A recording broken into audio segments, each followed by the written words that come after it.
So I believe that we have the will because they told me.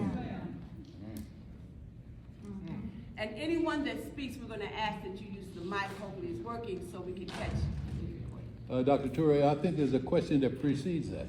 All right. And it was raised. Do we have a choice?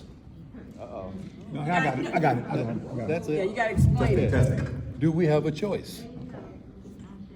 I mean, that's my question. She said, do we have the will? And I think there's a question that precedes that says, do we have a choice?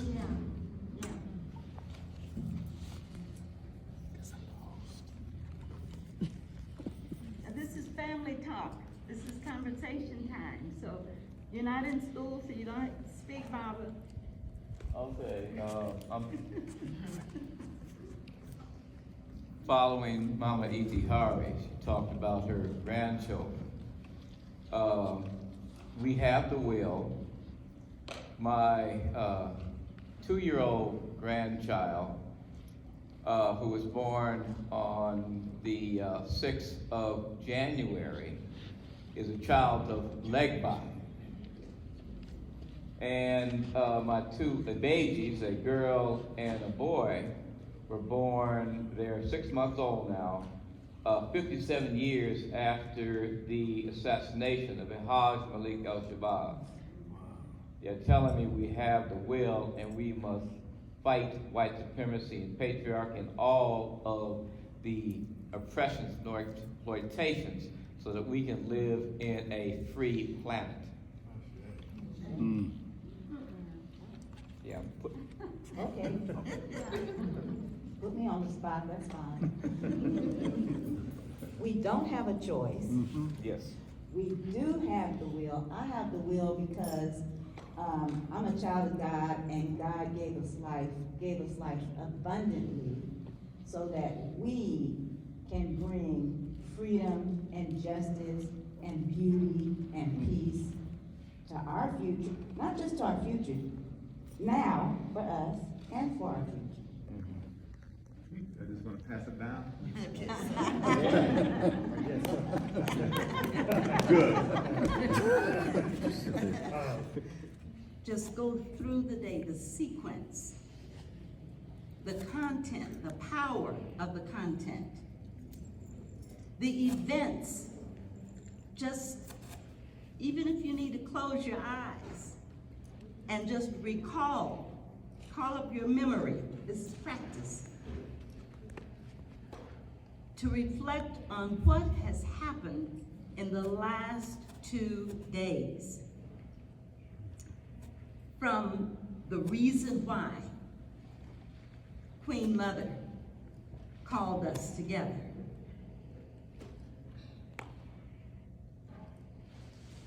The incredible, brilliant, hardworking, warrior scholars who answered the call to come to this assembly.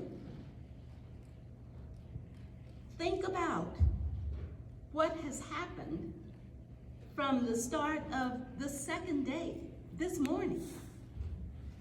And I've had conversations, sidebar conversations with several with you, both of the Elaines. We've had some experiences that threatened, by the way, to distract us in our collective, cooperative, communal essence as African people. Think about it. I'm not asking you to go back 2 weeks ago. I'm not asking you to do it, to start from yesterday morning at the beginning of this assembly, this gathering. Think about the sequence. Think about how we began with Baba Wade and how we ended before me, because I teased both of the Elaines that they sandwiched me in between. One scholar before and one after. And so my role, of course, is to be a part of providing my energy from a place of love, unconditional love for my African people. with our children at the center of everything I speak. And I feel, and I do. And so I've been sandwiched, right? And so you have been held in this space, this sacred space. Just think about what happened, the power of what the dean said. That was the dean this morning, talking about what? The ground that this library was built on. And how did Mama Iva jump onto, and if I had time, I would pass the maroon within us around so you could see that I was going to start this conversation with this short story. Spirit, I want you all to think, reflect, connect the dots. What have we heard? What have we felt? What is it that we are able and willing to do when we leave this space? Our work is unfinished.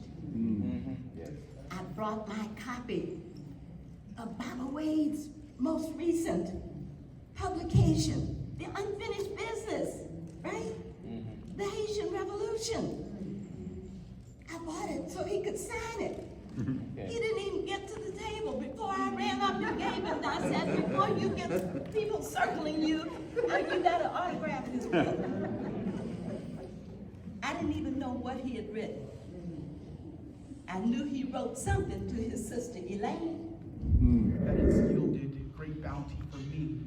At the same token, I am saddened, and I shared this with one of my professors last night. I'm saddened that my colleagues and classmates were not here to bear witness to the great event that this was. And so with this thought, I approach the question, do we have the will, with a slight cynicism?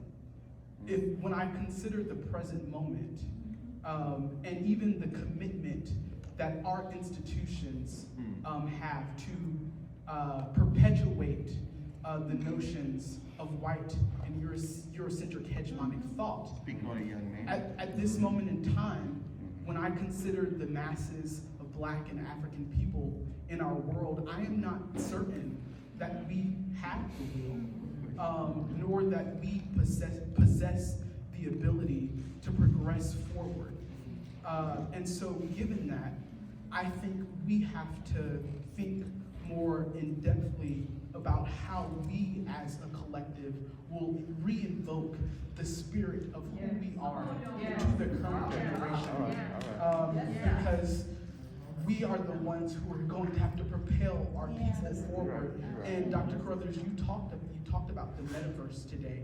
And when I think about the metaverse, I almost begin to weep because I am scared of our collective future that is upon us, and how these systems of interlocking oppressions, how they are going to affect us currently and our posterity. Yes.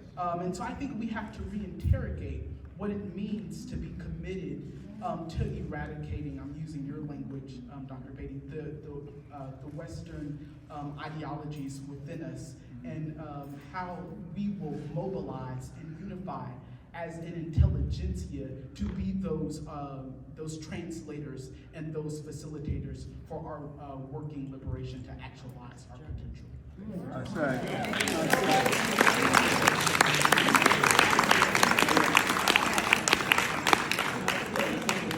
Nail on the head. Break yourself, get some body, Hit the nail on the head. attention. He did, didn't he? Take care of yourself, and let's be back here. Us turning Black children over to white America for their daily education risks making them doormats for ignorant social climbers whose sole claim to superiority is the ability to kick niggas when they're down. We didn't listen. This is Du Bois. More than a century later, the majority of black children sit in classrooms with mostly white teachers who think very little of their potential and humanity. Again, this is what Zetha was talking about yesterday and what this young man just mentioned. So, in the American public education system, black children are the new cotton. This is from an article in the Huffington Post in June. They are a head count that generates revenue for a national army of experts who fight fiercely to keep our kids' per pupil revenue locked up in whatever cartel they control. Black youth are the most studied and least taught. They are the perfect captives because you can raise funds for their bodies without ever being accountable for improving their minds. This is what is being discussed. So, African epistemology is needed in teaching, pedagogy, and teacher education. And this is from the Handbook of Black Studies. In the African worldview, knowledge is not merely a right. With knowledge comes responsibility to care for others and for the world. That's us. Knowledge in African epistemology is the path to becoming fully human and humane. And I've been having some conversation with Baba Wade and Sister Vera, going beyond their definition of what it means to be human. And Wade says it's about be, how we be, to be African or not to be, not just framing our identity in a concept of human that is in fact a Western concept. It is spiritually uplifting. When I saw E.T. Hari yesterday, when I saw Mario, when I saw Wade, when I saw all of you, it just boosted me. I was coming in with Roby, and the lady met us. She said, "Oh, you here for the Hilliard's presentation?" I said, "These are the Hilliards." I said, "These are the Hilliards." Let me be brief, because we've had a full day. If I really had time, I would want to reassemble and really talk more about Mbangi. I'm not sure if you fully understand what this war is about. It's a war. I remember ASA saying to me, whatever we do, it can't be episodic. You can't put a Band-Aid on this and act like it'll go away. It won't. I'm saying that to say this, and I just want to share a couple of stories with you in terms of the influence of ASA on me.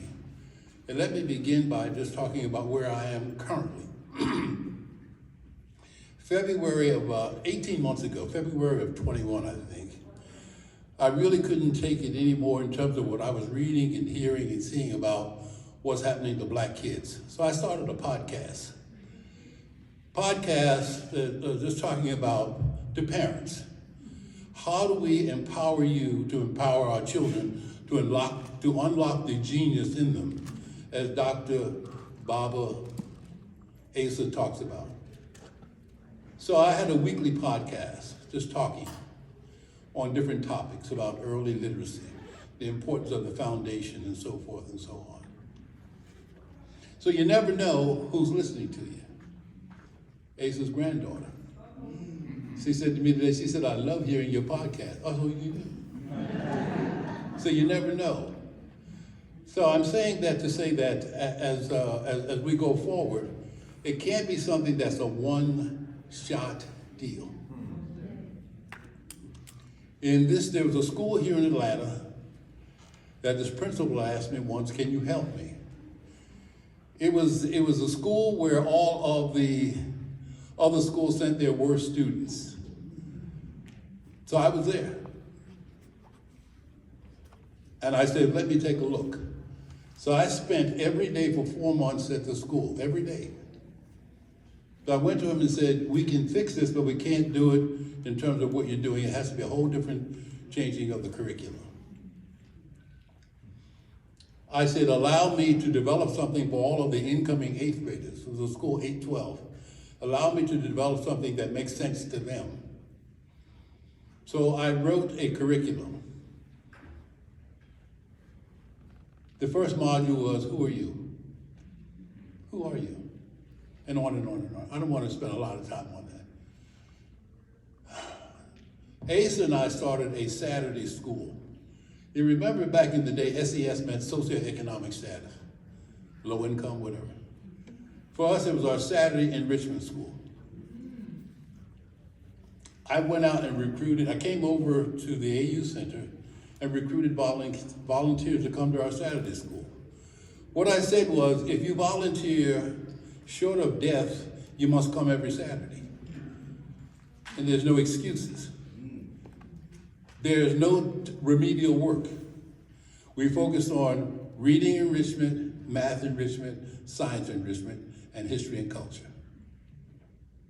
Our first presenter in terms of history and culture was Patsy Jo Hilliard herself.